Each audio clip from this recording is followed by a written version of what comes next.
In the first weekend of September, the 2020 Asset Cup season sprang back into action. After July's races in Grobnik in Croatia and Slovakia 2 weeks ago, the series visited the Masaryk circuit at Brno in the Czech Republic. And the racing in the Moravian metropolis promised a thrilling spectacle. It was the penultimate event of the shortened season, meaning that the fight for the championship titles was definitely intensifying. In the GT3 sprint, Trevio Racing team's Gregor Žižo led the points, but Daniel Skalický was only 6 behind the Slovakian.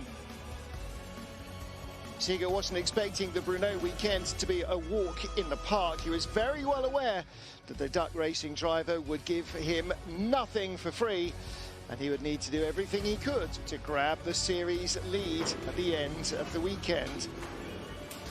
Pressure on then, penultimate round of the series.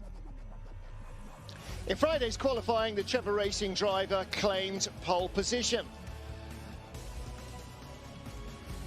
But it was his arch rival alongside him who got the advantage early on in race 1 as Skalický moved in front to take the lead.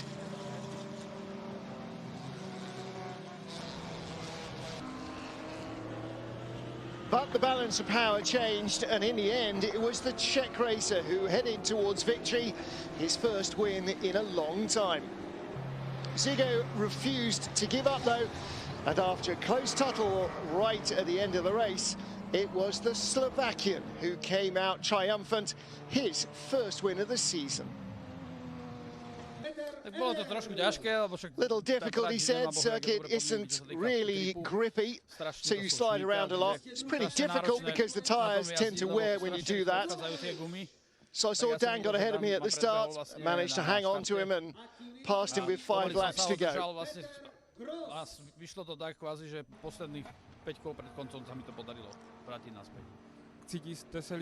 So is it better in the dry or in the wet? For me, I prefer it to be dry, but if it's wet, it's wet. You just have to be more careful.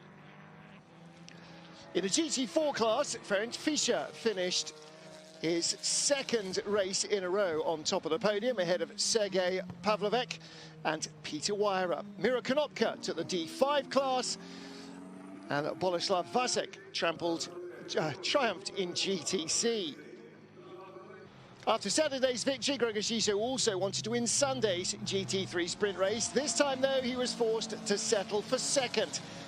Peter Kacirik evaded his clutches, having replaced Daniel Skalický in the Duck Racing team's Audi R8 LMS Ultra.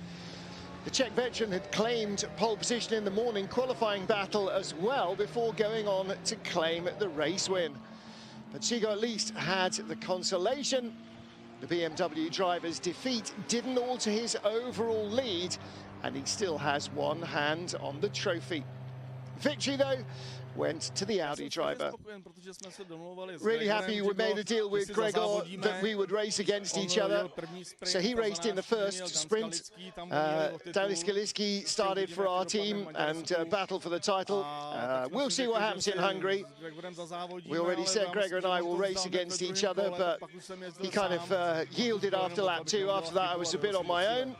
And it was only about not making a mistake and bringing it home. But there are a lot of different classes out there, so although you might be leading your own category, you've got to take care of the others as well. Ferenc Fischer didn't have a great day in GT4, the Hungarian finishing only 4th. RTR Project team's Sergej Pavlovec was the man who claimed GT4 victory ahead of his teammate Thomas Miniberger. Peter Weyer again coming home in 3rd. Miro Konopka winning D5. Borislav Vasek also taking his 2nd GTC win. Sergej saying today was a good day, especially the start. As I said yesterday, if I have a good start, I'll be able to pull away, and that's the way it went. Got ahead of some Porsches, some other more powerful GT3 cars, and after that was able to hang on to the lead and enjoy the race. So confirmation, Žižo then with a slender lead still over Skalický. Ferenc Fischer leading from Pavlovec, and Bolek Vasek on top in GTC. The GT event in Brno also featured the P9 Challenge Series, which is for GT3 cars, but unfettered by BOP restrictions. So they are the full fat item. On Saturday, Jürgen Bender took victory in a Corvette C7.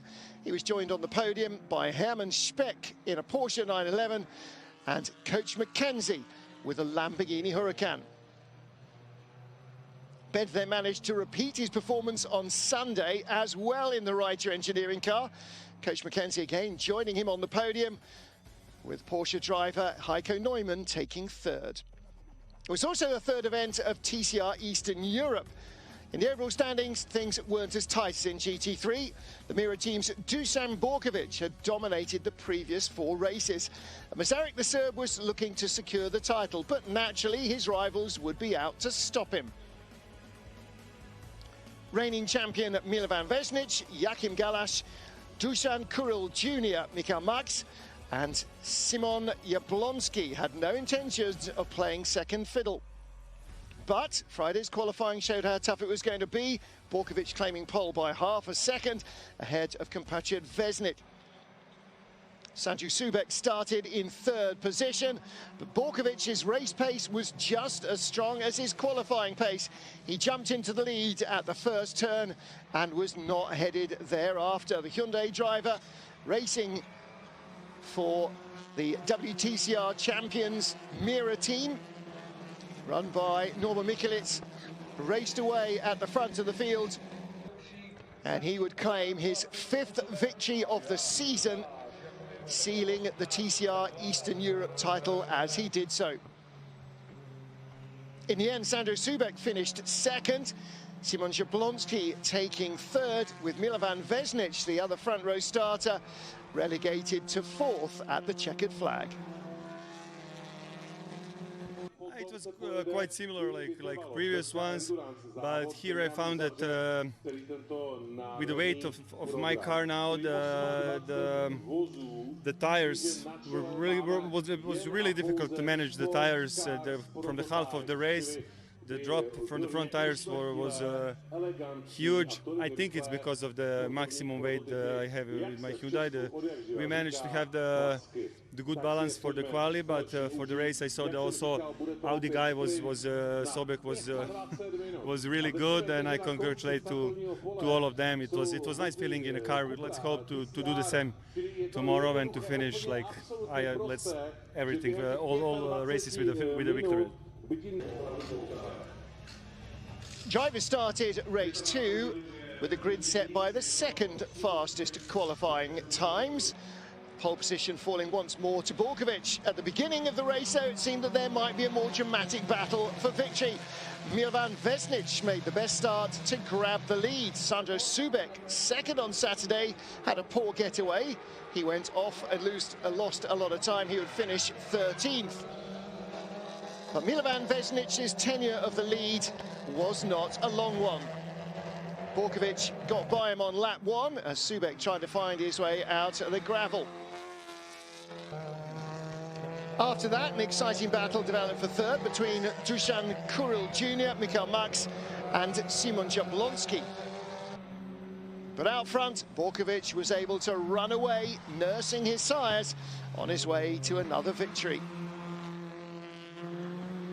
In the end, Michael Max took third after he passed Kuril. However, Jablonski then overhauled them both to finish third at the flag as Dusan Borkovic completed his victory sweep. Vesnic in second. Then when I saw that a little rain, I was too careful because the circuit is long. You have a lot of downs, a lot of hills, and then you never know. Maybe on some braking you can suddenly have wet. So I didn't want to take any risks. So after third lap, when I saw that I can push a little bit more, I pushed a little bit more, but nothing special. And then I saw that the gap is big. Then I controlled the race like all of them. Before like all previous races. So congratulations to our new TCR Eastern Europe champion. Over the weekend, the D2 single-seater category was also in action. Sandro Zeller and Václav Šafár among the favourites, with the Swiss in the Formula 3 class, as his dad raced in for many years, Šafár in E2. Both Šafár and Zeller were able to confirm their pace.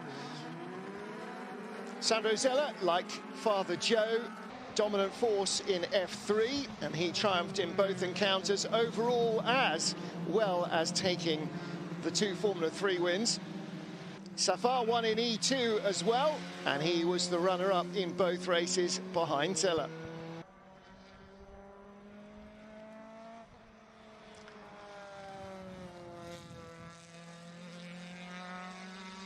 Yeah, this is right. I had quite a good start. I could overtake both of my concurrents in the front, and from there on I could do my pace, and it was quite easy for me to handle it because I had no slipstream or dirty air, and for this I could do my race, my pace, and save my tires to the end. So it was quite okay. Oliver Mikl scored 2 wins in the Formula Renault category. Benjamin Berta dominating in Formula 4, winning on Saturday and Sunday.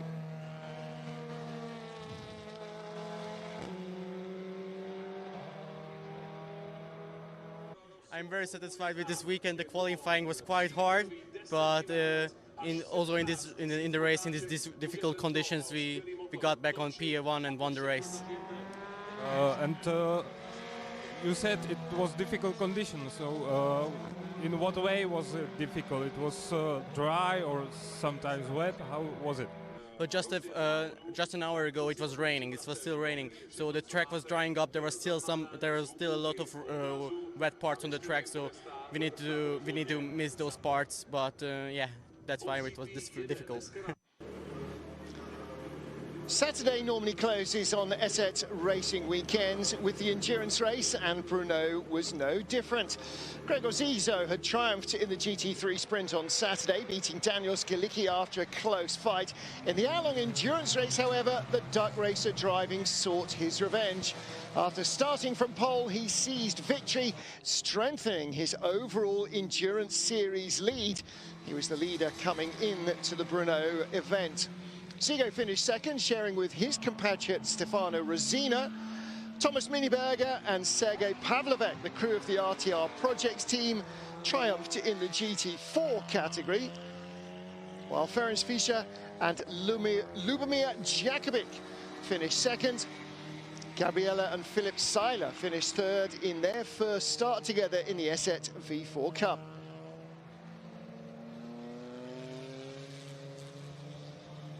And in D5, Thomas Konvika ended up on top of the pile. In the Clio Cup category, the Carpac racing duo Thomas Pekar and Richard Meixner triumphed over Thomas Enger and Yasmin Kolok after Pekar and local hero Enger entertained the audience. Tak já jsem samozřejmě startoval s Tomášem Pekarem. Thomas saying I started well, enjoyed the race with Thomas. We fought wheel to wheel. It was good fun. It's a long time since I've raced with a front wheel drive. Racing in my career, only when I started in the Fiesta Cup at 16 or 17, so it was like learning something entirely new again. So I followed him, saw how he was dealing with it, figuring out how I would need to save the tyres, but I'd need to have another go at this because what I learned yesterday I'd like to be able to capitalize on in the future. And that's it for Brno. The season finishes in a few weeks' time in the Hungaroring.